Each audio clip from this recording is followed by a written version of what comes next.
Today we will discuss about current density. Current density क्या है? Okay, सो हमको एक चीज़ मालूम है कि करंट होता है, करंट डेंसिटी होता है, राइट? तो करंट और करंट डेंसिटी क्या रहता है? करंट हमें मालूम है, the flow of free electrons. Okay, अभी करंट डेंसिटी क्या है?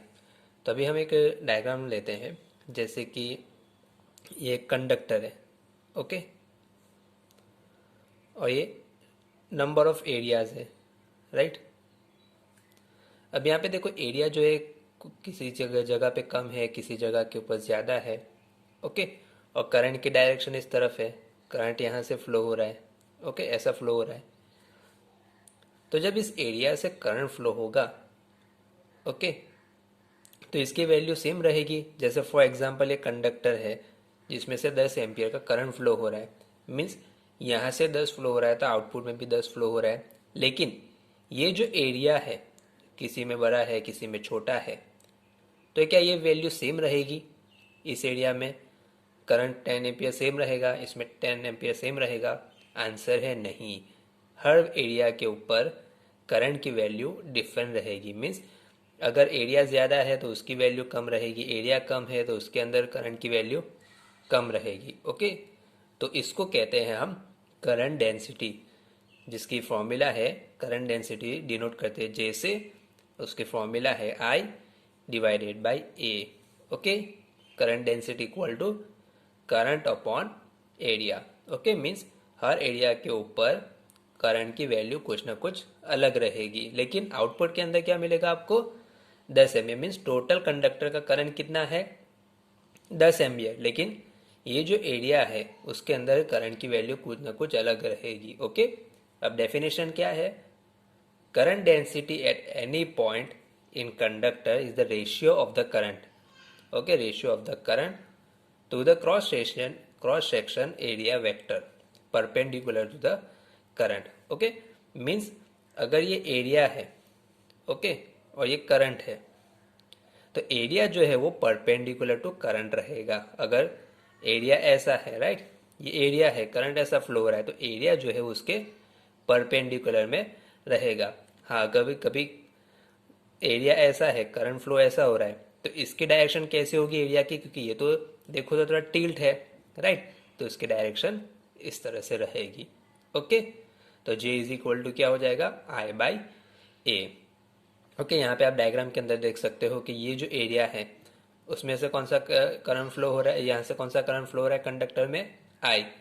और यहाँ से जो करंट फ्लो हो रहा है वो डेल आई है, और एरिया कौन सा है? Del A. At a point P del I by del A, okay. तो इसको कहते हैं हम current density.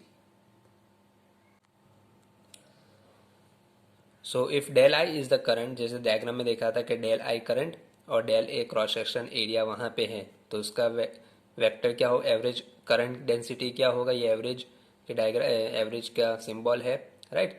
Average is equal to average current density equal to del I by del A, okay. अब इसके ऊपर हम लिमिट लगाएंगे, means del A tends to zero, तो ये क्या हो जाएगा? J is equal to limit del A tends to zero which is equal to J is equal to d I by d A. Means कभी limit में ऐसा होगा del A tends to zero, तो ये क्या हो जाएगा? J is equal to d I by d A. ये हमेशा याद रखना। और ये क्या है? इंस्टेंटेनियस करंट है, और ये क्या है? एवरेज करंट डेंसिटी, और ये इंस्टेंटेनियस करंट डेंसिटी। ये हमेशा याद रखना, ये इंपॉर्टेंट फॉर्मूला है एक ये, और एक J is equal to d I by d A, okay.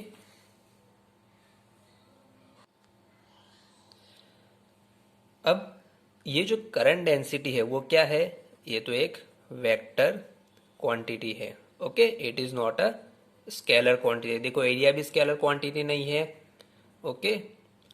ए भी वेक्टर क्वांटिटी है, और करंट भी क्या है? एक वेक्टर क्वांटिटी। ये स्केलर क्वांटिटी नहीं है, ओके।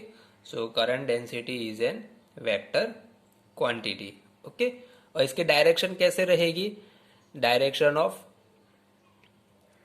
जे, ये हमेशा करंट के डायरेक्शन में रहेगी, always in the direction of current. ये हमेशा याद रखेगा, करंट डेंसिटी की डायरेक्शन कैसी रहेगी?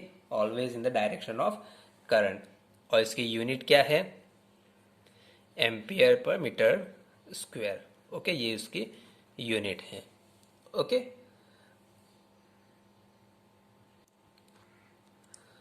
अब डेल ए अगर परपेंडिकुलर नहीं है, जैसे मैंने बताया था पिछले इसमें कि हमारा जो ये एरिया है, राइट, करंट ऐसे फ्लो हो रहा है, तो एरिया क्या है, परपेंडिकुलर है ना। यहाँ पे देखो ये जो एरिया है वो क्या है, परपेंडिकुलर है।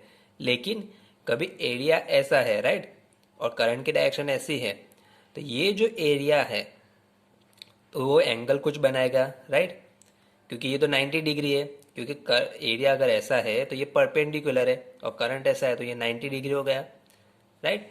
लेकिन एरिया अगर ऐसा है तो कुछ एंगल बनाएगा, तो वो क्या होगा, थीटा। ओके, अब यहाँ पे देखो ये डायग्राम है, तो यहाँ पे जो एरिया है वो कैसा है, थोड़ा सा परपेंडिकुलर नहीं है, this is not an perpendicular, थोड़ा झुका हुआ है, राइट, और करंट की डायरेक्शन ऐसी है, और ये एरिया कुछ एंगल बनाएगा, राइट, जिसको हम कहेंगे थीटा। अब यहाँ पे डायग्राम में से आप देख सकते हो कि यहाँ पे दो कंपोनेंट है, एक तो डी ए कॉस थीटा और एक बनेगा डी ए साइन थीटा। तो हमेशा याद रखना कि हमें जो लेना है वो कौन सा लेना है, जो करंट के डायरेक्शन में जो कंपोनेंट है कौन सा है, डी ए कॉस थीटा, उसको हम कंसिडर करेंगे। मीन्स यहाँ से जो एंगल बनेगा ऐसे, उसको हमें लेना है कौन सा है, d A cos theta. Okay, so formula क्या है, J is equal to d I by d A, लेकिन डी ए क्या है, डी ए कॉस थीटा है। Okay, so J is equal to d I by d A cos theta. Okay, तो मैं D I के form में लिखूंगा तो ये क्या हो जाएगा, D I is equal to J D A cos theta. Okay, अब पूरे कंडक्टर का लेंगे तो कितना होगा, इंटीग्रेशन दोनों तरफ आ जाएगा, D I integration of G A D A cos theta. तो अब मुझे आई निकालना है, तो आई इज इक्वल टू क्या हो जाएगा, integration of J into D A, क्योंकि कॉस थीटा क्या है, एक स्केलर क्वांटिटी है। Okay, so integration of J into D A. Okay, तो ये होता है current density when del is not perpendicular. अब इसके बेस के ऊपर हम न्यूमेरिकल भी देखेंगे। ओके,